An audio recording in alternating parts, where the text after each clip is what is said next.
Bisita lang tayo sa may Tagaytay. Titingnan natin si paring Taal. Sabi na nagagalit ulit. So as usual, dito naman tayo tumaan sa Santo de los Reyes Avenue, leading to Amateo hanggang Tagaytay.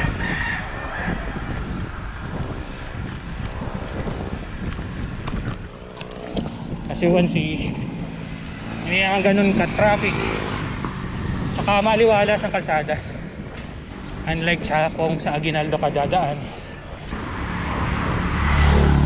masyadong busy doon.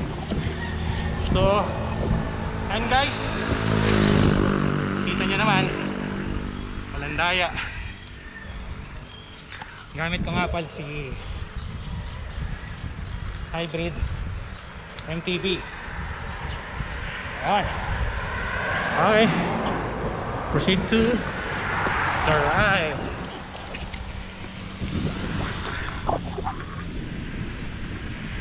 Ayun, so discuss natin yung my initial review dito sa hybrid 29er bike natin. So una, although nanggaling din ako sa nagsimula akong ulit magbike using my MTB before, Trings 27.5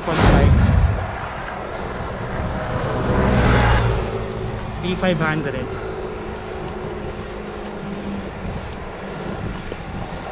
Kaya alam ko yung geometry ng mga mountain bike, but most of my riding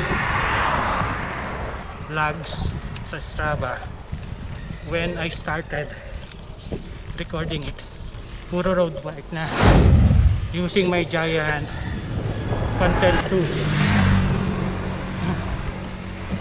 So what I can say, definitely magkaiba yung geometry.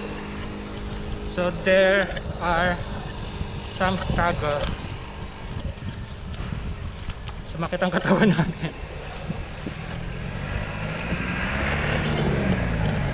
Which is I think normal lang yun, kasi mag-a-adjust pa yung katawan mo. I think that's the first one. It's not a big deal. Magpa-cope up din naman yung katawan.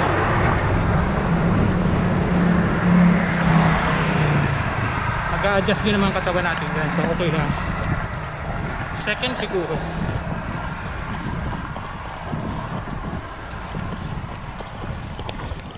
ay yung stem length. Pinattern ko kasi yung stem length sa road bike ko. So medyo yuko ako dito kung nakaslam ako. So siguro ito yung isa sa mga aayusin ko. Kaya ka nga nag mountain bike, para maging komportable yung positioning mo. So I think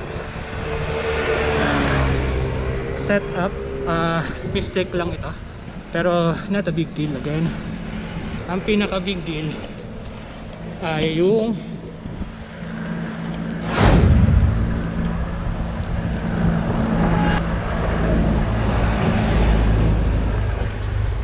pedal clearance.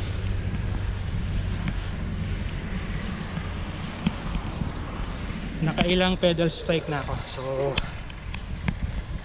lalo na kung lumiliko at nagpe-pedal ka, hindi yun high speed pero nakaka-issue pa rin sa pedal strike, tumatama yung pedal sa kalsada. So again, setup mistake. Hindi natin anticipate na mababa yung clearance. Isa sa mga ayusin natin pagka nagkapera, kasi delikado yun. For safety reason, kailangan natin maayos yung issue na yun.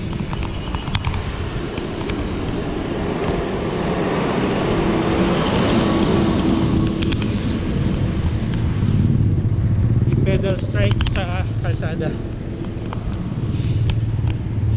So ang plano natin to is to fix that particular issue, magpapaalam na tayo sa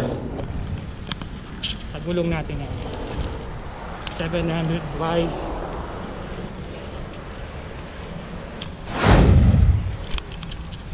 38cc. So papalitan na natin ng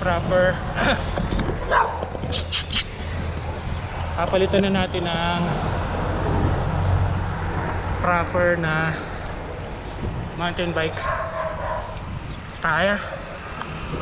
Siguro mga 2.0, 29er 2.0 or 2.2, yung fast rolling.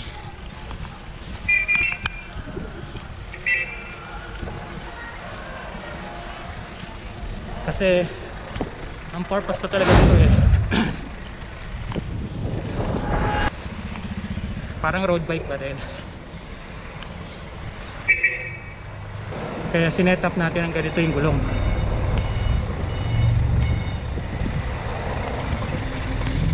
Ayun, so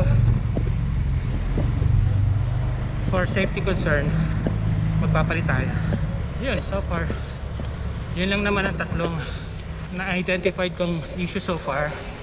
Wala kasi tayong pattern nito so na-conceptualize lang natin yung mga components nitong bike based on my preference, pero hindi natin alam na may mga limitation din pala sa setup na malalaman mo lang pag nai-assemble mo na ang lahat.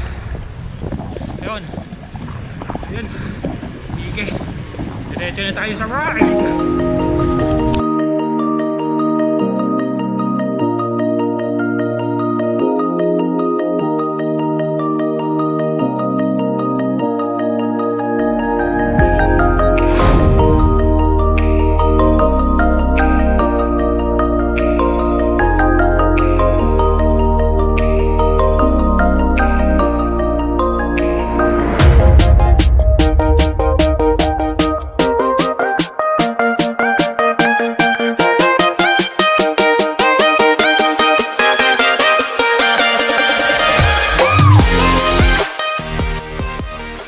Ayun mga ka-rides, this is where I will end this vlog. Overall, I'm extremely happy dahil meron na akong magagamit na pang chill ride bike if I wanted to. Yung nga palang sakit sa katawan ay yung una kong try na i-ride yung bike. But after several bike rides, nakapag-adjust na rin sa geometry na hybrid bike nito.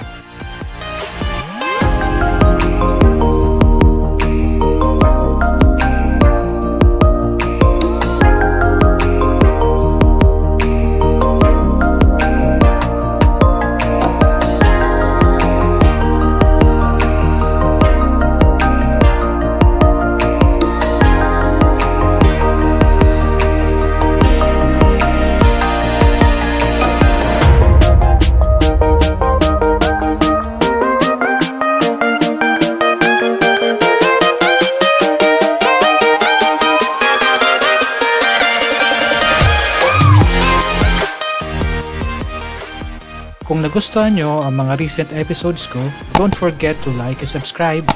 Hanggang sa muli, ride safe, God bless, bye!